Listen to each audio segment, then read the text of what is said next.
Welcome back. Keep it honest now. Just over a year ago, we told you about a horrific hate crime caught on tape. A group of white teens beating up an African-American man in a parking lot in Jackson, Mississippi. Exclusive surveillance video was obtained by CNN that shows one of the teens backing up his pickup truck so he could actually drive over James Anderson's battered body. The 47-year-old auto worker died. A federal investigation followed. The truck's driver, Daryl Dedman, pleaded guilty to murder and admitted he was part of a group of white teens who entertained themselves by driving around looking for black victims to beat up. A sixth member of the group pleaded guilty to federal hate crimes just this month.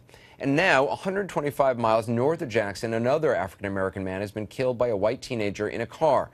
This time, no hate crime charges have been filed, and outrage is growing. Our investigative reporter Drew Griffin tonight, keeping him honest.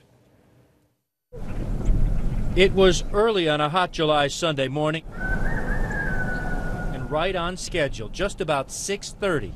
61-year-old Johnny Lee Butts left his rural Mississippi home, heading out for his morning ritual, a 4-mile walk.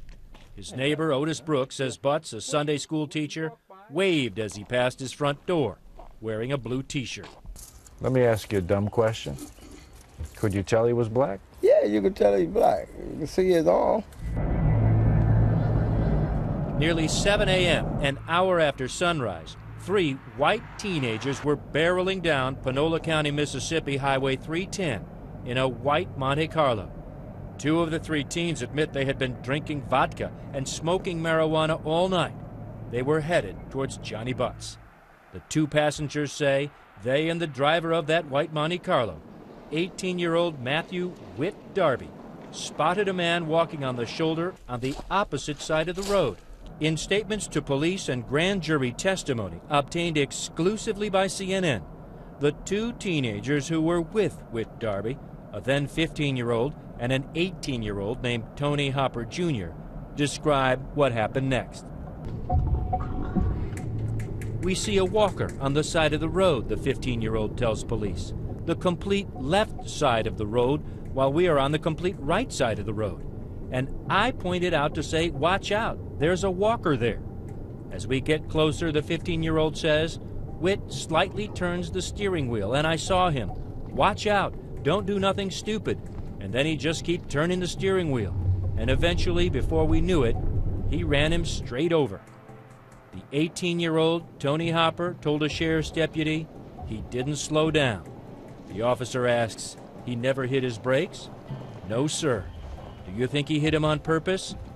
Yes, sir, I do. Johnny Lee Butts was hit from behind by a car traveling somewhere between 55 and 70 miles an hour. He was violently tossed into the air, slammed into the windshield, one leg nearly severed off, his head bouncing off the back windshield. This diagram in the police report shows Butts' body was found lying in the road, 172 feet from where he was hit. Matthew Whit Darby stopped his badly damaged car. His 2 passengers told police they got out, looked at the body, then jumped back in the car while Darby sped away. The next day, the 2 teenage passengers turned themselves in. Whit Darby was arrested, telling police exactly what the 2 other teens said he would say, that he hit a deer. Darby denied he was drinking or smoking marijuana. He and his lawyer and the 2 passengers aren't talking to CNN. Darby hasn't entered a plea. So this was the route that your dad would walk every morning? Yeah, every morning. Donnie Butts, Johnny's only child, now walks this route to see the cross he laid at the spot where his dad died. It's been 7 months. Matthew Whit Darby is in jail charged with murder, but not with the added crime of hate. In this racially charged area of rural Mississippi, Confederate flags fly in front of homes just down the road from where Johnny Butts was killed. His son Donnie, his family, and many other blacks in this community say the police, the district attorney, the white law enforcement of Panola County aren't investigating why Johnny Lee Butts was killed. They say the motive was hate. They knew he was black, and that was the only reason why they ran him over, because he was black, point blank. The DA so far has said flat out, this was not a crime of race. Well, what was it? I want to know, what was it? If it wasn't racist. It was just hate. I don't understand.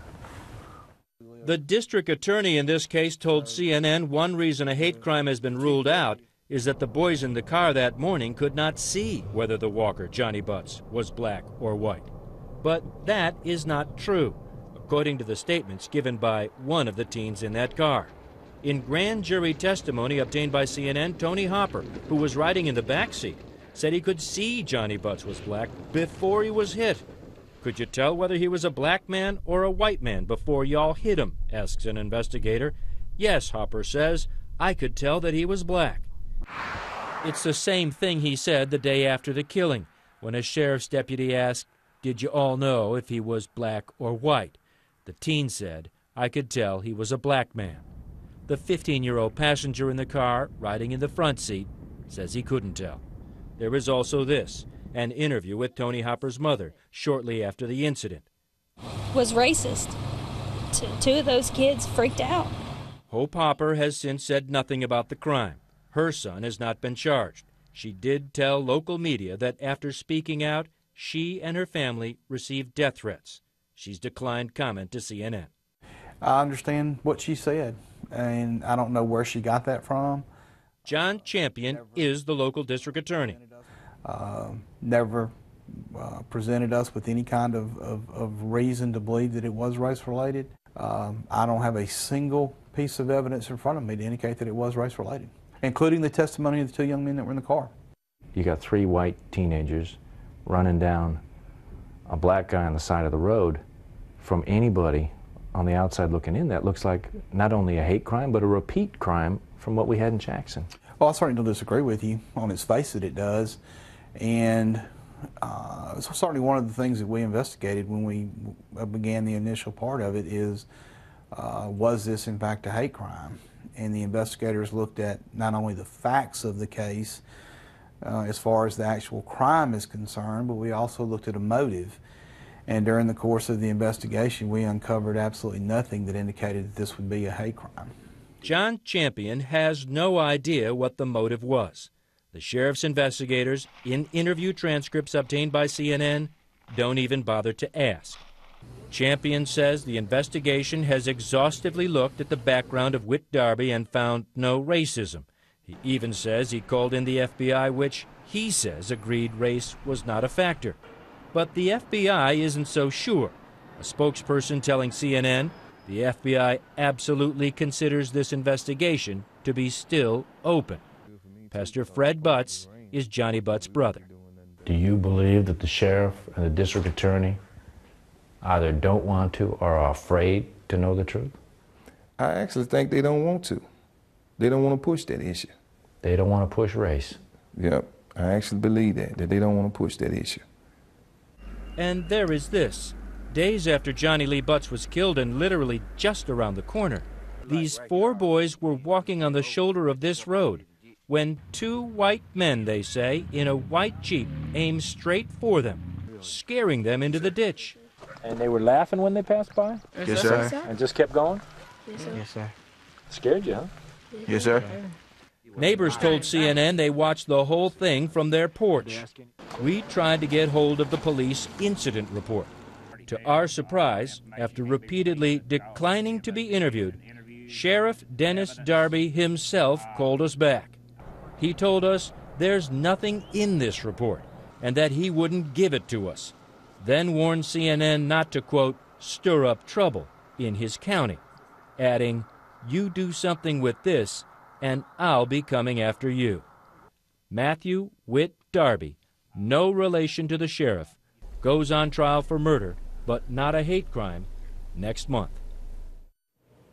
It's a really stunning report, Drew. There's so many inconsistencies here in what the police are saying. The mother of one of the teens in the car who killed the man on the side of the road, she said it was racially motivated. Do we know if investigators even talked to her?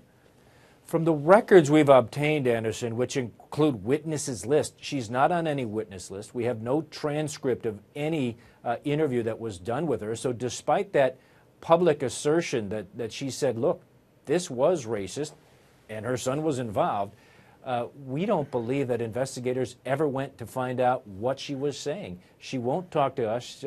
Basically, she's been telling people she's scared to speak out. And that second incident, did the police, the sheriff, Darby investigators, did they try to do anything to find that Jeep? It doesn't appear they did anything at all. We're not even really sure if the police believe these kids. Here's what happened. An officer came out, write up that one-page report. It's the report the sheriff will not even let us see. But as far as any investigation, there's no evidence that they went and tried to corroborate the story or even try to find the driver of that Jeep down that road. It's just let go. And the kids remain scared. They do. And I'm going to tell you, Anderson, they're not the only ones. And people are beginning to ask about other cases. 3 years ago, a black man was found dead on the side of a rural road in this county. The medical examiner determined he'd been run over by a car.